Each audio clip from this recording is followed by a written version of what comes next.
right. Today I'm going to give a brief lecture on another assessment tool, and I believe I can demonstrate this um, having all of the materials posted on Canvas for you. This assessment is called the Coleman Evaluation of Living Skills, and it's currently in its fourth edition. It had some major overhauling done, I believe around 2016. And so this is a OT specific assessment that looks at those complex occupations or various living skills. And so it's a very well-known assessment tool in the field of OT. And people, a lot of OTs are very passionate about it, and they really like this tool.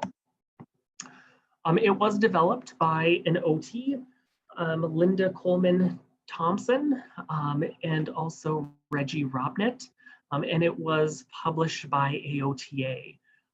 So this helps you evaluate a person's ability to perform basic living skills. And it also helps us as OTs to use the results of that assessment to provide recommendations, perhaps for various living situations, in order to come up with a safe, the best safety, make sure that we're promoting health and the patient is living as independently as possible.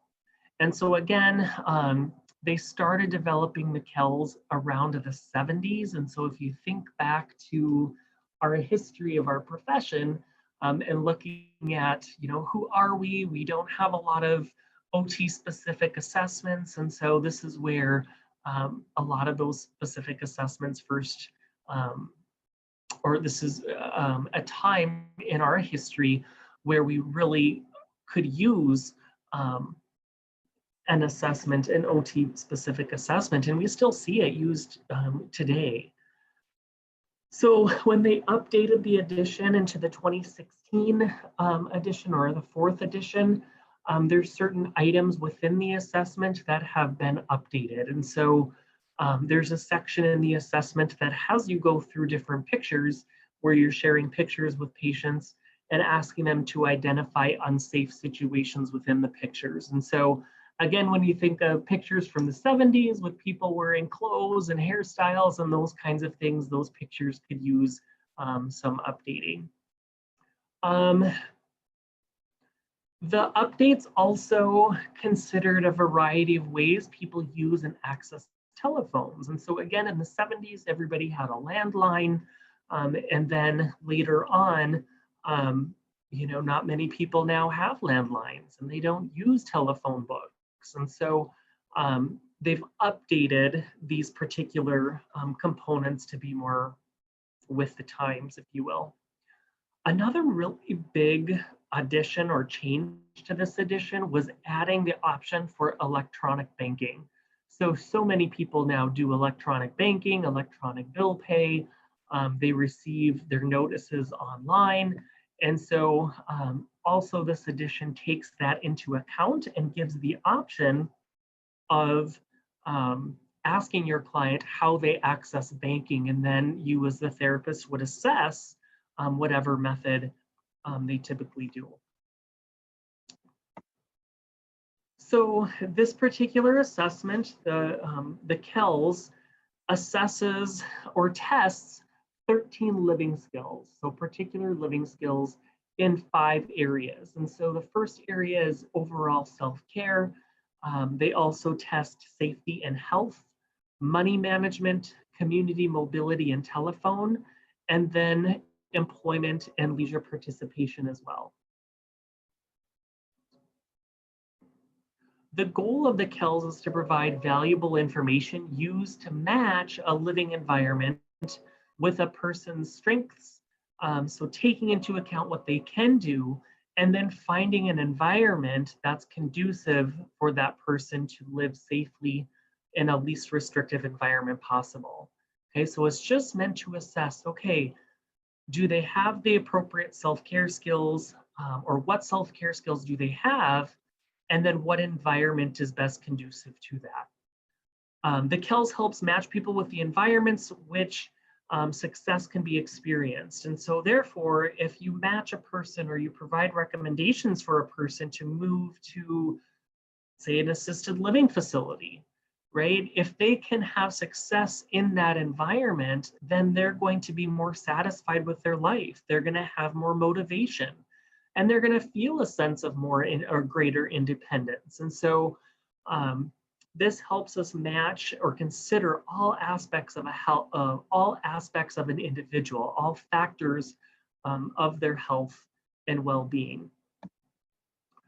Of course, we can't talk about assessments without some kind of psychometric property. And so we've talked before about how OT-based assessments are few and far between because occupation is so complex. How do we measure an occupation? How do we measure somebody's ability to bathe, right? And so it's really hard because of how individualistic it is.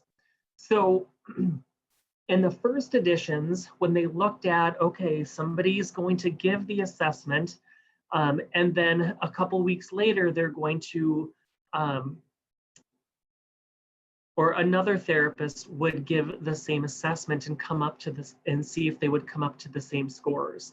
And so you're looking at two different raters, right? Two different therapists administering that score. And so they came up with a 0.74 to a 0.98 with an inter-rater reliability, which is acceptable to high, meaning that it does demonstrate good reliability. They looked at concurrent validity with the 1985 edition, and they compared people living in a halfway house to people living independently. And so again, just determining, okay, is the population living in a halfway house, is there a difference in performance? And we would expect that because they're living in that halfway house for a reason, because they don't have the necessary self-care skills. And so with the concurrent validity, they were able to find that it did pick up differences in performance. In 1996, they found that there was a false positive trend. So clients scored independent of transit and in community mobility, but they actually could not perform in that natural environment. And so the results conclude that results from one item of this assessment should not be used in its entirety to determine independence.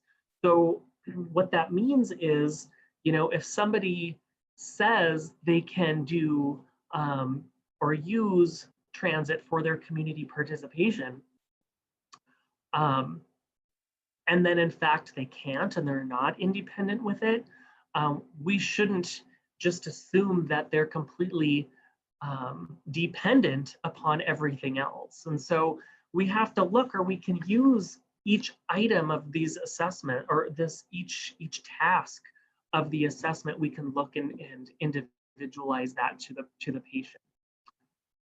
Concurrent and predictive validity. So in 2009, they compared the KELS third edition to the Milwaukee Evaluation of Daily Living Skills, which is another assessment that looks at assessing self-care skills.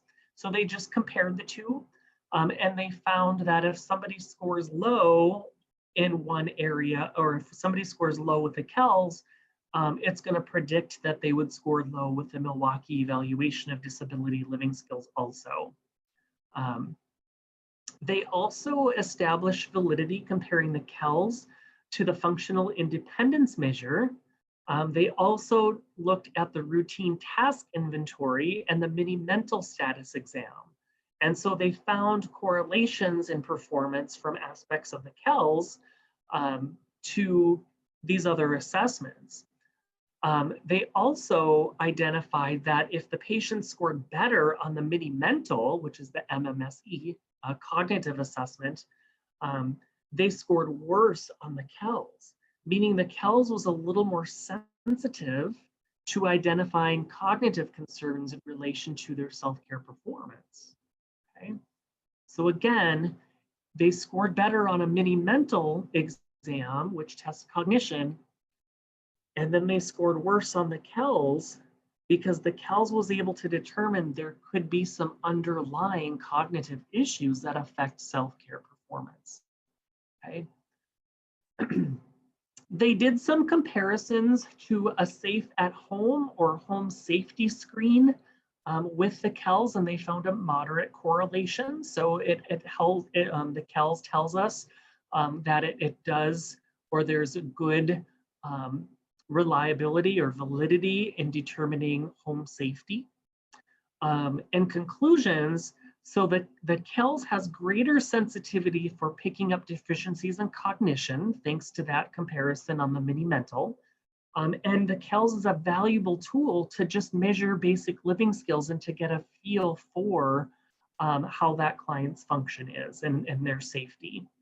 And so they conclude that, okay, now with the 4th edition happening in 2016, we need more studies that substantiate the use of the KELS with this particular edition. Okay, so it has some really good psychometric properties establishing reliability and validity with some of its earlier editions. So it's a great tool that OTs, again, are fairly proud of using. KELS was originally developed for use in short-term inpatient psych. Okay, so again, there's that cognitive component to it. Looking again at inpatient psychiatric care or psychiatric hospitals. However, it is now generalized and applied to older adults in skilled nursing facilities or older adults with inpatient or outpatient types of settings. Okay, so looking at does the patient have the correct, or do they have an appropriate level of independence for certain self-care skills? And if so, is there a setting, again, that we could use this tool to recommend placement for? Acute care units, people with acquired brain injuries, and even now it's being generalized to adolescents living with or in living skills training programs. Okay, so maybe an adolescent who is in foster care, they're aging out of the system, and so they're often referred to living skills training facilities to help them learn how to manage money, to help them learn how to budget, access their community resources, make health appointments, all of those things that we kind of take for granted. This assessment can help determine needs for this population. I think of acute care units too, right? Where it wasn't uncommon for OT to be called in to determine, is home an appropriate discharge plan? And so people with brain injuries, right? Or people in acute care units, we don't have a lot of time to work with them. And so if we go into an acute care hospital room, we could give this assessment and get a measure or a feel for what self-care skills they're able to do. And then when it comes time for discharge planning, right, we could say, hey, according to the Coleman evaluation of living skills, they are needing assistance with self-care skills, they're needing assistance with safety and health, they're needing assistance with money management. Therefore, I believe that they should move to an assisted living facility where they get assistance with bathing once a week, or they get assistance with dressing daily. And so we really could use the KELS score to justify why we're recommending certain placements. Limitations. And so culturally, this assessment was based on an urban lifestyle in the US. And so perhaps in some rural areas, some things might not apply. And so I think of when I use this assessment as an outpatient clinic in Dickinson, North Dakota, we didn't have public mobility, or we didn't have community mobility, public transit, those kinds of things. So I think of more of the rural types of settings too, where people aren't necessarily using a public bus system, right? But they're using maybe more of rideshare or using family to get them from appointment to appointment. And so, some of those situations may not apply. And so you'll see in the scoring forms on the KELS that some things are just a note whether or not they're not applicable. They also say that if a patient has been hospitalized for greater than a month, that we should use caution when assessing a person's living situation. Because if they've been hospitalized for a month, they may be getting assistance with some of their basic self-care skills. And if that's been occurring for over a month, they may not be able to report as accurately. So that's something just to kind of keep in mind how long a person has been hospitalized for, because that could skew the results. I think also what's considered a limitation is you may have to learn more about the person's living skills prior to hospitalization to determine if they are sharing accurate information about their health history, right? So I think some of these things naturally occur when we're giving the occupational profile, when perhaps we're asking people, maybe family members or caregivers of people, to kind of corroborate that home environment and how much level of assistance they actually need. So again, you may have to do that with this assessment also, just to make sure that you're getting valid results. So the KELS is intended to be a short, basic living skill evaluation. So it is not designed to be completely comprehensive, right? And so you can probably use the KELS as a nice little tool, if you will, in your toolbox to give you a basic idea of their basic living skills, right? However, if you're finding issues or you suspect issues once you give the assessment, you may have to do additional testing to specifically identify how or in what ways are affected, okay? It could be cognition, right? It could be relating to physical, it could be physical impairments. So again, it could be a lot of other factors. When administering items, again, they may be interview-based in order to keep the administration time shorter. And so again, you have to weigh that out, whether you trust the client or not, or maybe you want to seek clarification from a family member or caregiver if you have access to that. KELS is ideally used on multidisciplinary teams involving the client. And so again, this is bringing input from the client as well as other disciplines so that you guys can get together and make an informed decision, particularly in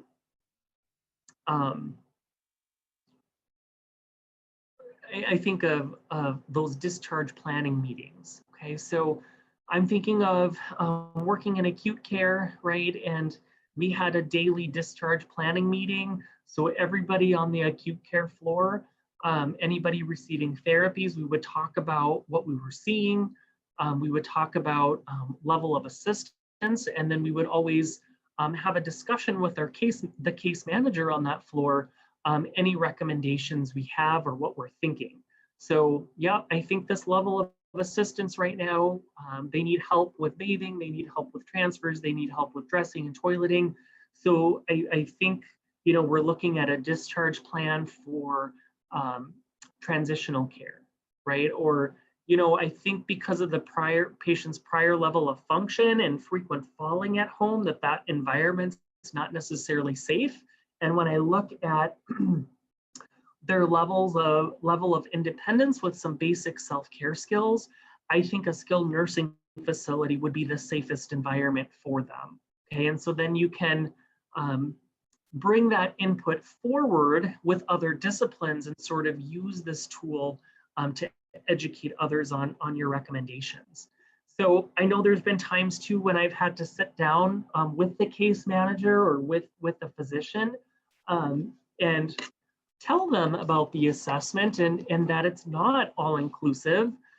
It's not a norm referenced assessment, right? It's criterion referenced assessment. So it just tells me, can they do this or not? What level of assistance do they need? And then by knowing what level they're at, I can then match and come up with an idea of what might be their least restrictive environment for their discharge plan. Again, they're saying, considerations, more research needs to be done with this assessment, particularly with internationally. So, this is based on the US. Not a lot of research has been done in other countries. And also looking at reliability, validity factors with this newest edition moving forward. So here's a YouTube video of some students who are actually administering the KELS to them, or to one another. So they do a pretty good job. And so you'll want to watch this video for a demonstration. And so again, I like the fact that they're students and they're simulating and they're going through things. They're showing you how to score. They're using the appropriate terminology and all of those things. So I thought maybe you could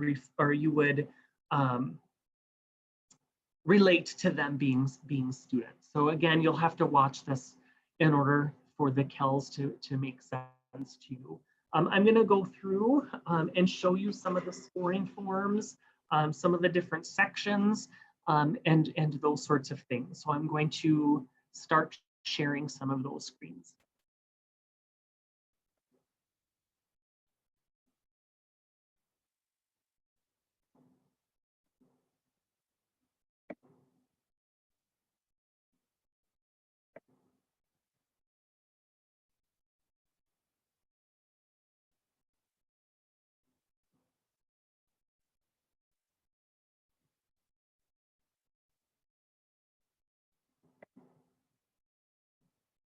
One second, it's not wanting to share.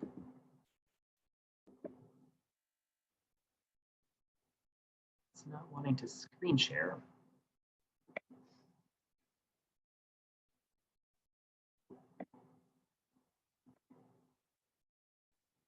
Here we go. All right, so this is in the manual here that I have. And so each site, Bismarck has one of these in the Covered by Colleen that you can check out. Fargo also has one. And so again, if you want the hard copy of the administration manual, it's here for you. So you can look at some of the pictures maybe more thoroughly and so be it. So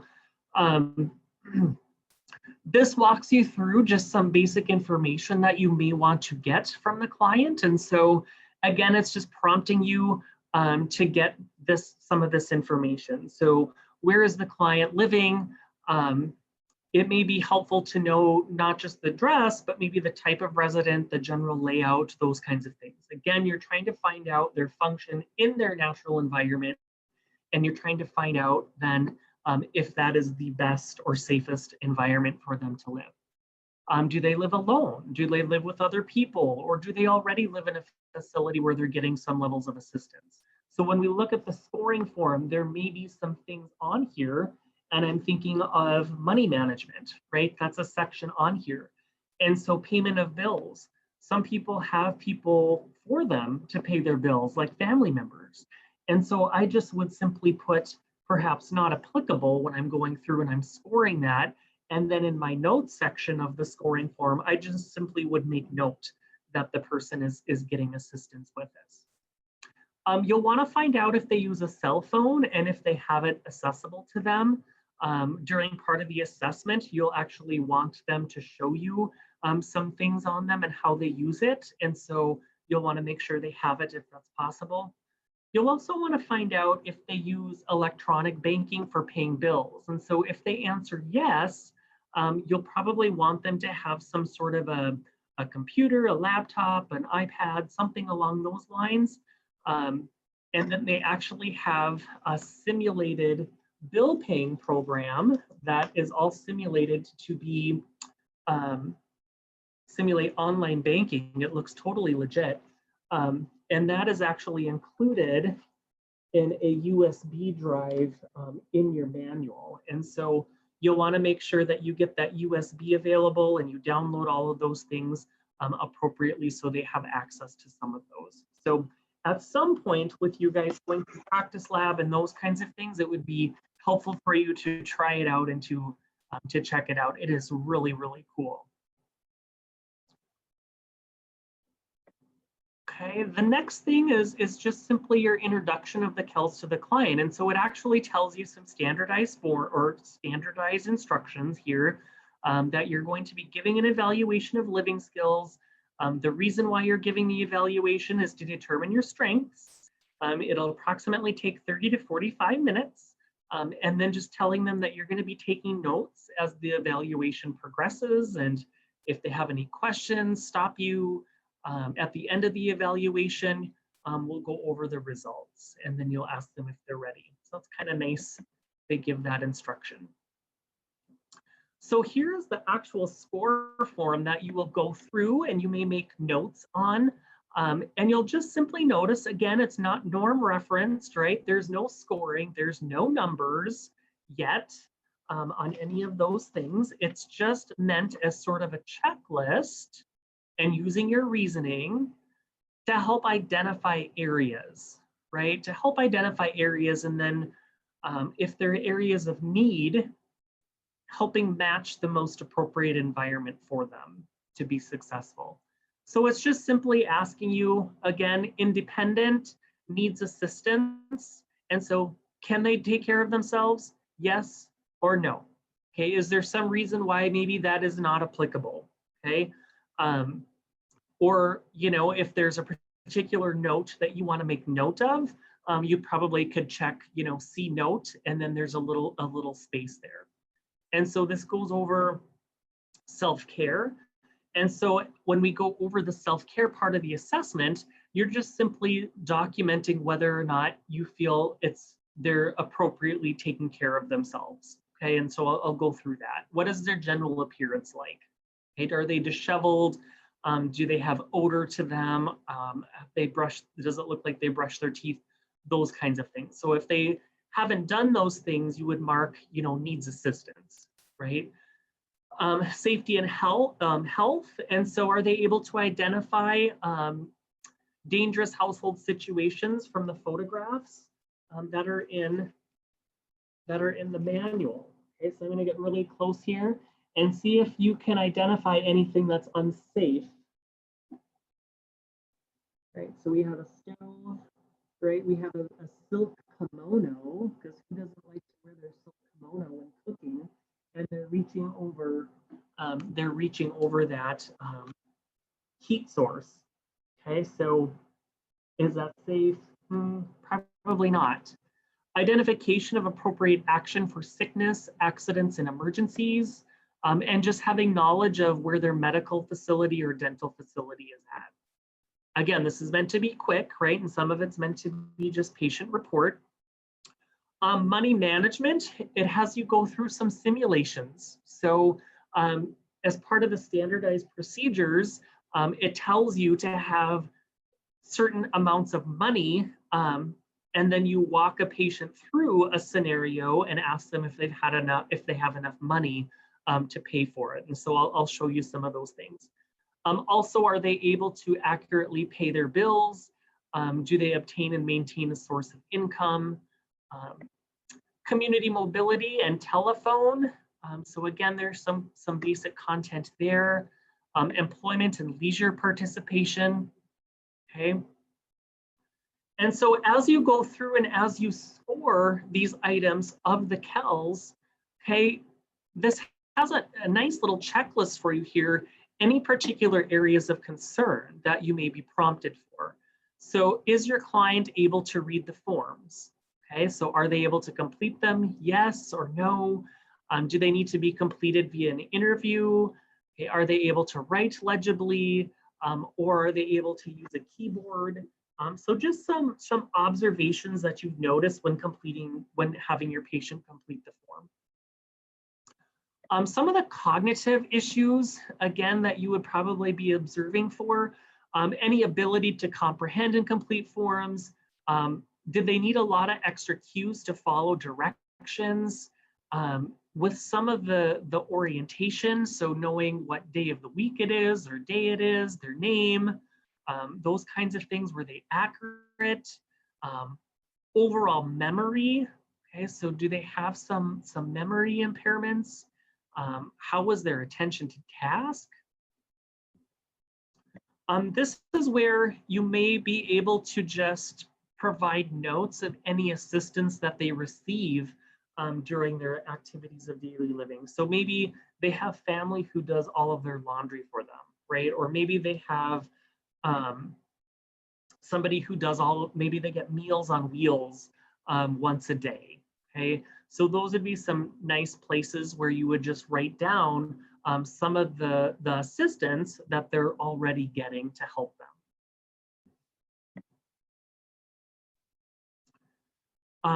So based on your results then, these are some general checklists or general areas here to help you with your decision making.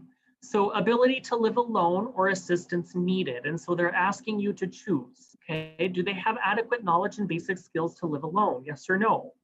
And again, you're getting that information based on your interview, based on your checklist of the different scores, right? So are they independent? Do they need assistance? Okay. Appears to be able to be safe and meet basic needs living alone, but they may need the following assistance, okay? So bathing and hygiene, maybe they need assistance, maybe it's provided by, maybe a weekly nurse assistant, okay? Maybe bathing and hygiene assistance provided with the frequency of, maybe daily, okay, maybe every other day. Maybe they appear to be safe, but you're recommending that they have a lifeline or other type of electronic safety notification in case they fall or in case there's a fire. Or maybe they're good enough just with regular phone calls or an email or a video call made by a family member just to check in and see how they're doing.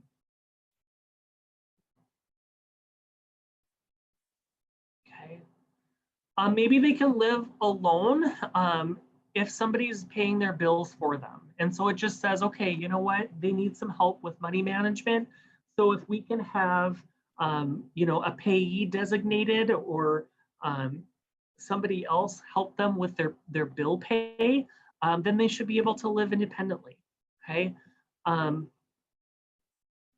So again, this is just a checklist of certain areas that could help you identify, again, do they already have a system in place to help them?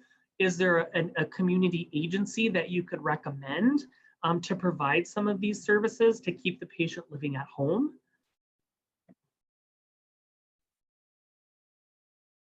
Okay. Appears to be able to live alone with following assistance in order to be safe. Okay, and so again, looking at perhaps some general recommendations that you may have based on safety concerns. And then sometimes if they just need a lot of assistance and they you're getting a feel, or your analysis is that they're just not safe at home, maybe because of frequent falls, maybe because of physical assistance they need, or cognitive impairment, that you're recommending 24/7 care.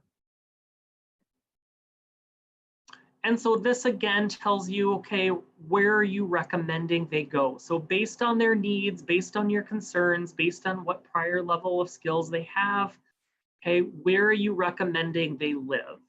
Home alone with some assistance, home alone with at least somebody coming in once a day, just living with their spouse, significant other, who's able to help out at times. perhaps living with extended family, assisted living, maybe even a skilled nursing facility.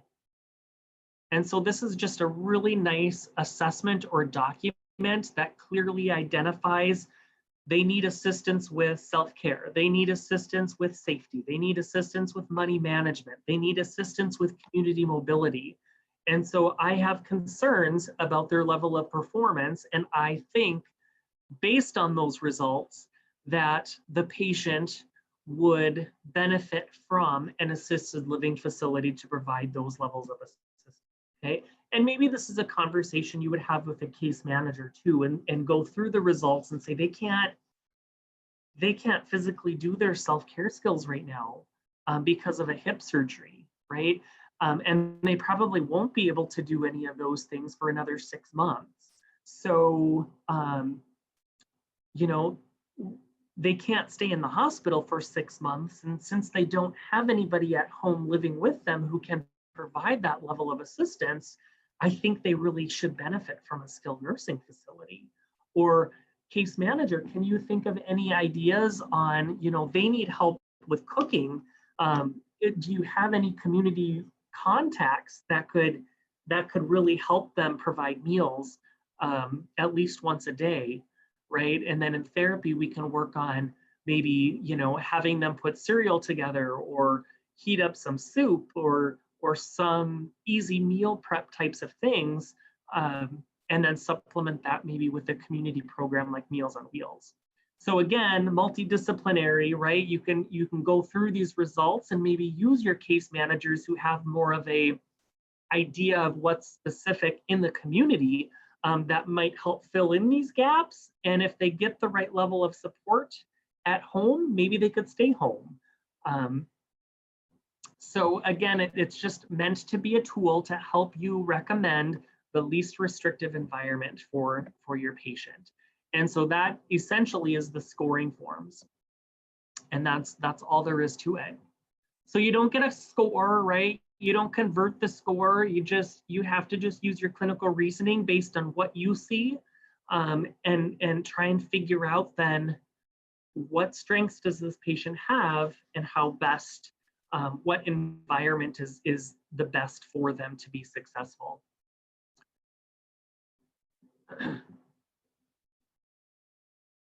So now I'm going to try and pull up an actual, this is item number 1.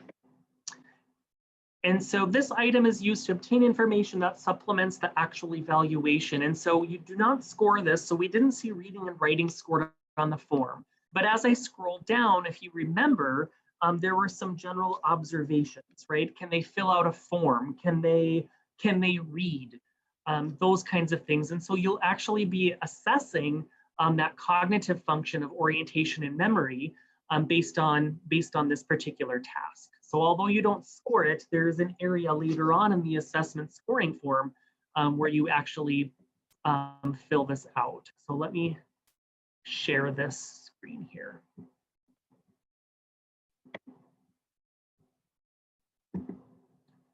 Okay, so we're in the reading and writing. Okay, so it tells you that you're having them do a task. It tells you that you need a pencil or a pen, and then you have a specific reading and writing form that you will give the patient. And so this book is really good. You can make copies for the use of your patient and have them fill those in. And so you place the form in front of them with the pen or paper, and you just simply say, first do this.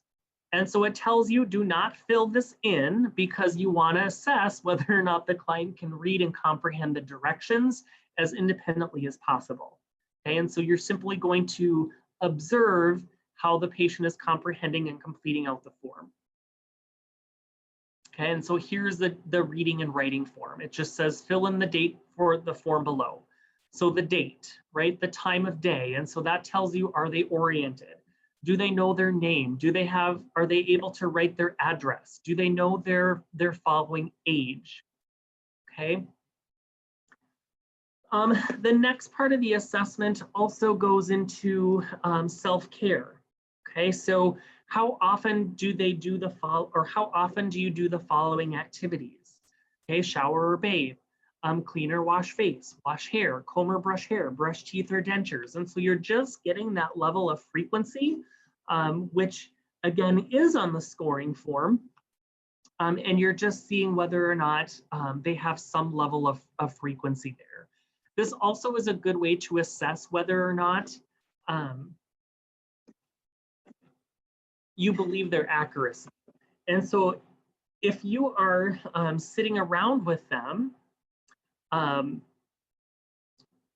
you smell their body odor, right, but yet they mark down that they shower or bathe daily, you probably know that that's not accurate, right? And so you can kind of use this maybe as a loose tool to assess whether or not they're good historians. Okay. So again, the frequency of self-care activities, self-report, you would be marking on the score form, were they independent or needs assistance? And you can do that based on what they write or report, but you can also do that with whether or not you feel they could be bathing or washing their hair or combing their hair a little bit more frequently.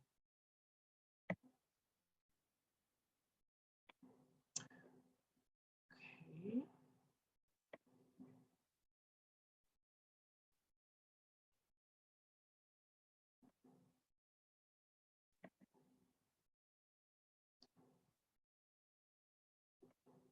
There's so many clicks when you have to screen share. And so reading and writing, this again is the self-care. And again, they have the reading and writing form, right? And they fill in the bottom of that form, just looking at frequency of how often they complete these things. Okay, and then it tells you,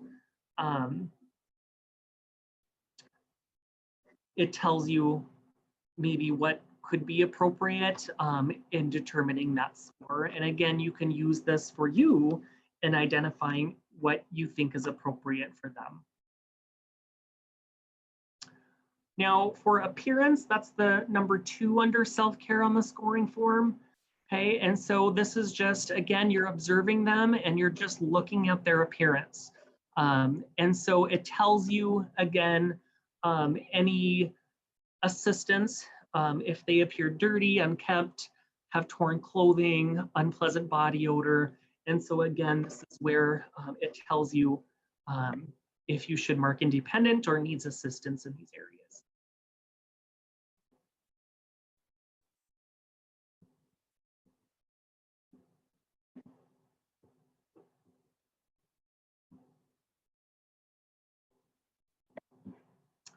All right, I'm going to go to a different form.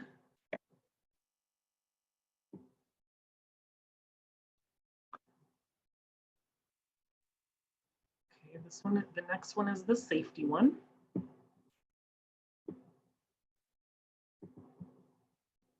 Okay, and this is where you'll hold up the different pictures that are in the book. Okay, the kimono guy, we won't be able to see this, but there's a cord on the floor that could be a tripping hazard. Looks like there's a child here that has some candy, and there's also some pills. So she could, possibly ingest some pills and think it's candy.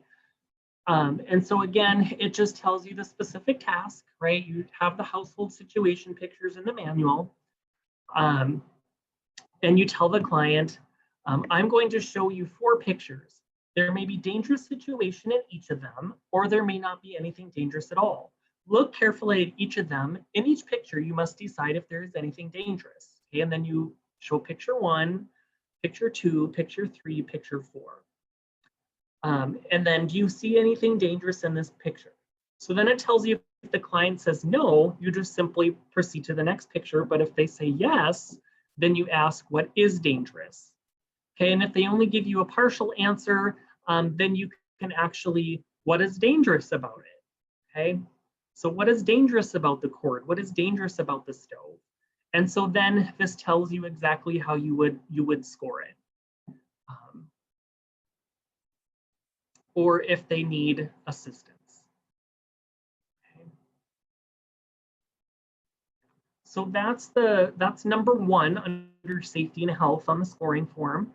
The next one is identification of appropriate action for health, accidents, and emergencies.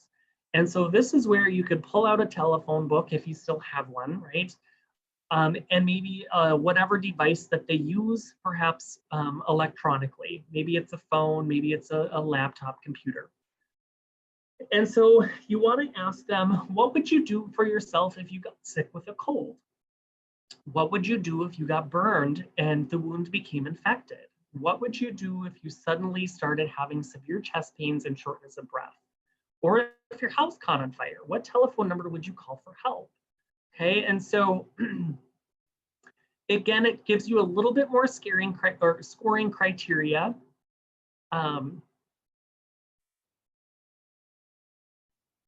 And what's interesting about this one is if the client says something like, I'd look it up on my phone, you want to actually have the client locate the number on his or her phone. So you actually want to see them do it, okay?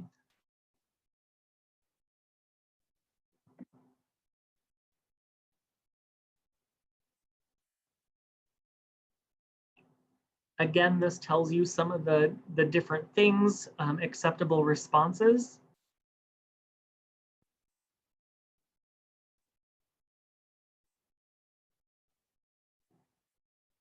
And whether or not they need assistance.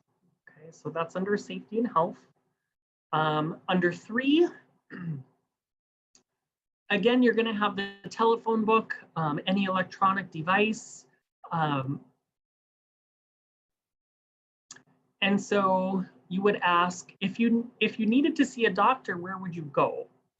Okay, and if they just simply say the doctor or Mid-Dakota Clinic or whatever, you would ask them, well, where is it located? And then you would ask them the same thing about dental care.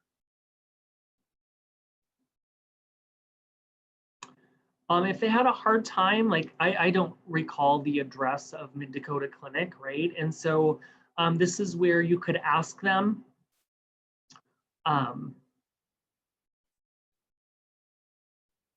just for general vicinities, right, or general areas.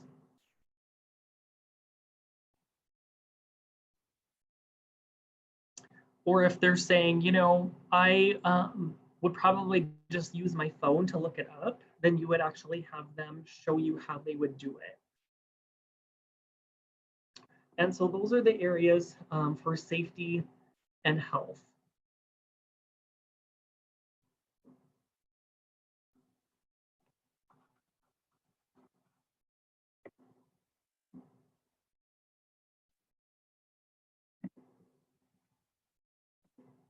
For money management,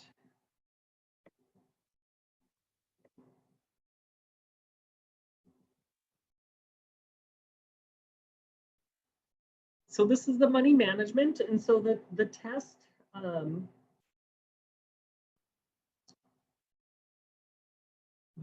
has you show them a toothbrush, and they actually give you price tags, so you can copy out of the manual.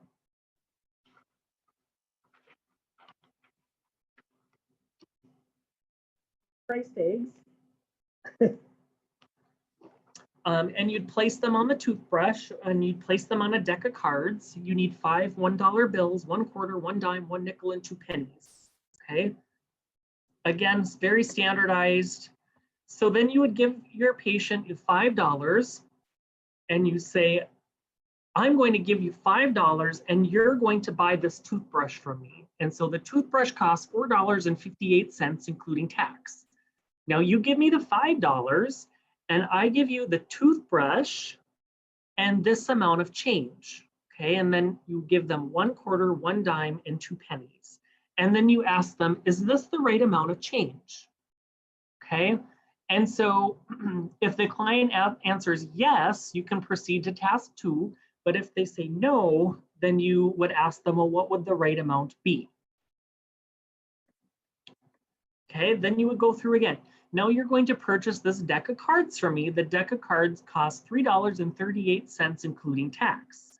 This is the money you have to purchase the deck. So you hand the client three $1 bills, 1/4, 1 dime, 1 nickel, 2 pennies.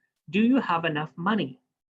If the client says yes, you say, do you have extra money or just the right amount? Okay, so then if they say just the right amount, you'd proceed to the next. If they say no, you would say, well, how much do you have? Or how much more do you need? Okay. And so this goes through, and thank goodness it tells you the correct answers, because I probably would need needs assistance with money management. Okay. The next section under money management is payment of bills. So this would be number 2 under money management. And so they actually have a utility bill with the current due date. And so there's a template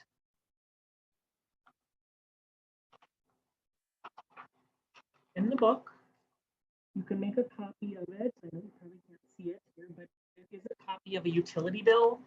You could get them an erasable pen or pencil, a sample check. Okay, they also have a sample check here. So again, you would make copies for your patient ahead of time. An envelope, perhaps a money order form. You also, this is where you could pull in your USB port and go to the bill payment item on the flash drive. Also on the flash drive, they actually have a lot of the forms for you. So you could just simply hit print and you wouldn't have to make copies from the book. So that's kind of nice too. So how you would administer it is, excuse me, you would hand the updated bill to the client and ask, how do you pay your bills? What is the amount on this bill and when is the bill due? Okay. And then how would you pay this bill in cash? So if they tell you they would pay it in cash, or if they tell you they would pay it in check, if they tell you they would pay it on a money order form, you would just simply have them do what they're used to doing. Okay. Electronic bill paying task. So again, you could go into the simulator on the flash drive, and you would follow the appropriate questions here. Okay, so again, it tells you this how to score, tells you the right section, gives you an example for each of these items. Section 3 for money management is to obtain and maintain a source of income.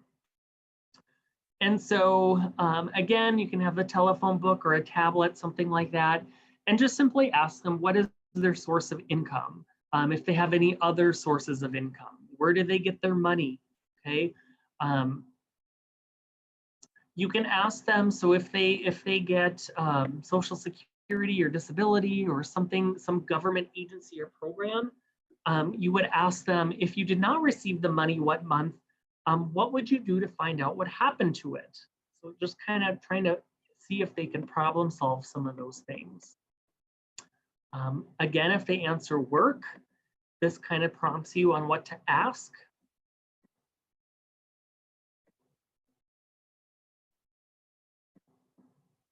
Okay. And then so for each of the income categories that the client gives you, you would go to each of the scoring criteria and consider that for are they independent or do they need assistance?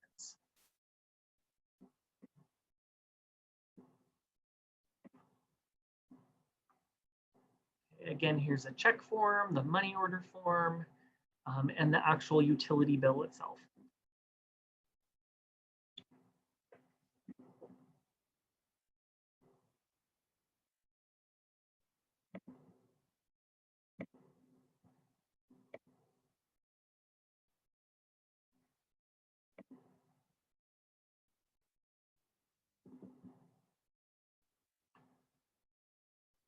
The next section is community mobility and telephone. And so this is just how they get from one place to another. And so you simply ask, how do you get from one place to another? Okay, in Bismarck, North Dakota. Okay, if the client says walking, wheelchair, or scooter, you could say, do you have any other means of transportation? If they say, yeah, my car, well, when was the last time you drove your car? Okay, and so again, you're just looking at how they respond. If they need assistance. Okay, basic knowledge of the public transit system. And so this might be one of the areas, and this is an area where I marked not applicable, but certainly, you know, in Bismarck, Fargo, Billings, there is a community or a public transportation system. And so, you know, it might be more appropriate to do here. It might be more appropriate if you're an OT in New York City, where they have all kinds of public transportation. So you simply would ask, is public transportation such as busway or buses, subways, or light rails available where you live? Okay. If they say no, you just simply then on the scoring form mark not applicable and move on. Okay. If they say yes, if you needed to take a bus, how would you know what time and which location to use? Okay, and so again, you're just trying to find out if they have access or if they can access some of those things. So this walks you through how you would score it. The next thing is the use of the telephone. Okay, so this tells you what equipment you need. Again, if the client has their own cell phone, you would ask them to use their own cell phone, any electronic device, or a telephone book, or if they use a landline telephone. So it just kind of walks you through here.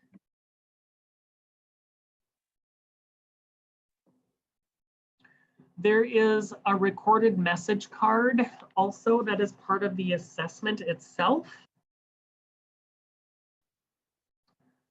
And so you would place that in front of the client.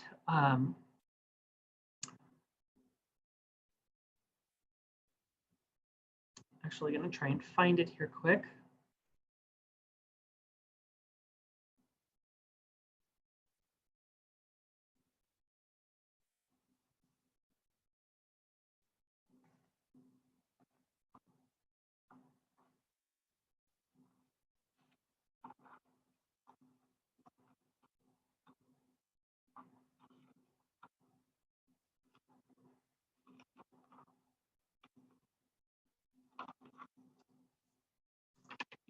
That's what I thought. Regal IMAX Theater. Okay, and so it's just a sample phone number. But you would place it in front and say, here is the number for the Regal IMAX Theater. Call me the number and tell me what the recorded message says. And so if the telephone has a speaker option, please use it. That way you can listen to what's going on, okay?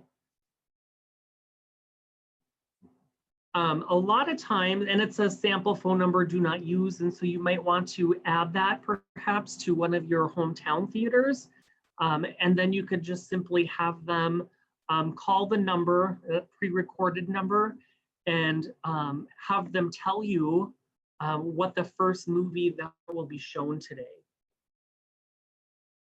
So that's kind of interesting.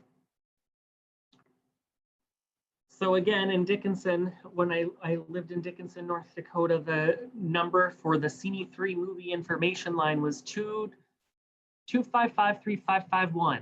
So I have that ingrained in my head, or maybe it was 225. Anyways, so I have that number completely ingrained in my head.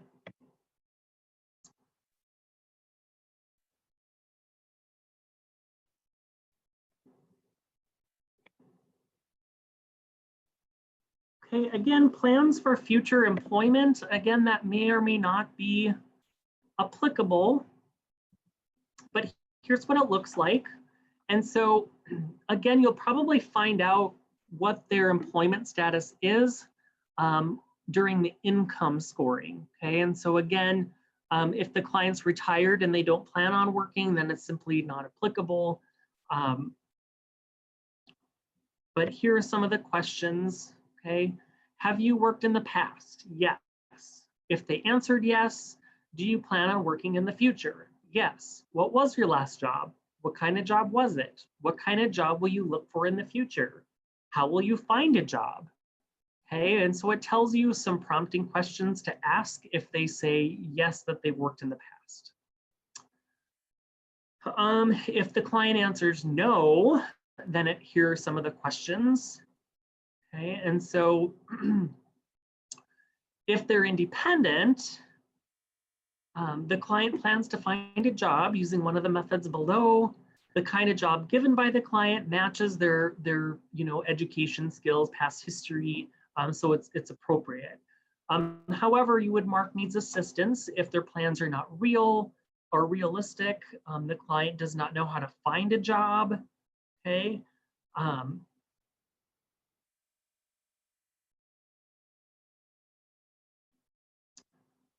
Here's an interesting note. So if the unemployment rate is high for whatever community you're living in, you may just simply note that may impact the reality of the patient finding a job. So if their income or if the unemployment rate is really high, that may be a barrier for them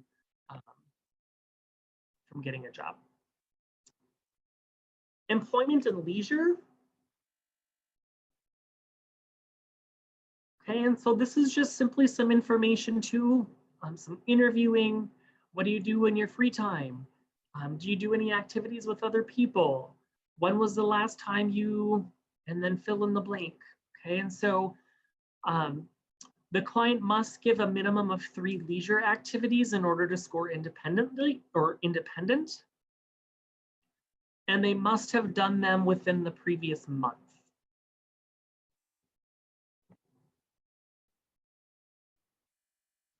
One of the 3 leisure activities must have been done in person with another person or with other people. And so then needs assistance here would, if they weren't able to identify 3, if they were done in person, or if they weren't done in person or with other people, if they weren't done within a previous month,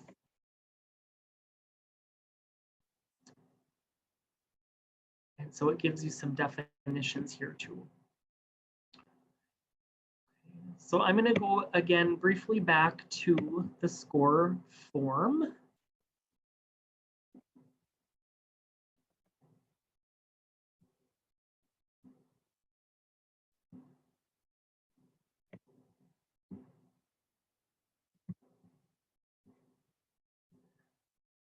And just revisit this.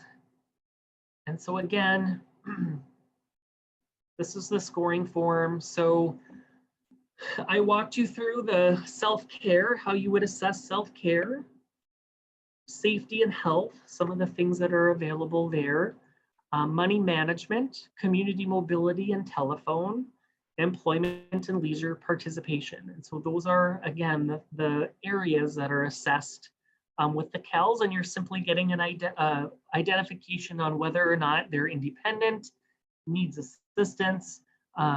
And again, the purpose, I can't reiterate this enough, but the purpose is to see what level of assistance they currently are or need, and making sure that they're in an environment that supports what current level they're at. And that might mean making some recommendations based on your findings here and your observations. Okay. All right, that is it for the KELS. And so you all should have the forms and be able to go through the forms on your own. Again, we only have 1 manual in Bismarck, and I'm not sure how many manuals, probably 1 manual in Fargo also, and Billings perhaps also. So feel free to check those out. Check out the electronic bill pay simulator. That's fun. Just don't lose it. It's a little flash drive, so it can easily be lost. But if you have any questions, please let me know. Again, it's not the same purpose of using this assessment as using the Peabody or the BOT2, right? It's a completely different purpose of using this assessment. And so that's why it's a little bit different. It feels a little bit different. Again, because the purpose of it is just simply different. All right, thank you.